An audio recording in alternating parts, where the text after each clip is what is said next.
Hello everyone जय जगन्नाथ सांग माने। तो ये टाइम दिन 10टा तो मुझे 10टा मो ब्लॉग टी स्टार्ट करुच्ची। तो आपण मैंने दीपावली रे केमती अच्छा आशा करें आपण मैंने भलरे थे। तो पवित्र काली पूजा उपलक्षे समस्त को मोर आंतरिकतार शुभेच्छा मु जनाऊँगी। तो ये दीपावली अवसर में मु घरे मिठा बनई तो आप देखिपे आउ माँ को कहली माँ आपन टे साग बन दिंतु माँ मध्य चुन चुन कर साग काटी बनई देते ता भितर मो मिठा मध्य हो जाइतिला।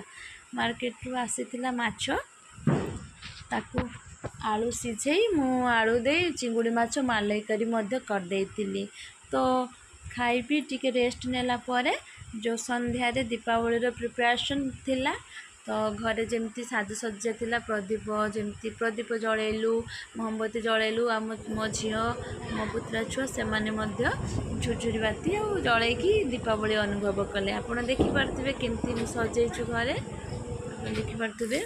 तापर संध्या रात संध्या रे जो रातिर खाद्य पूरी बनै देथिलो सांगरे मटर तरकारी आ बैगणी। तो सांग माने आपण मान जदि मो वीडियो भल लागि थाए आपण मो चैनल को सब्सक्राइब करंतु। जय जगन्नाथ।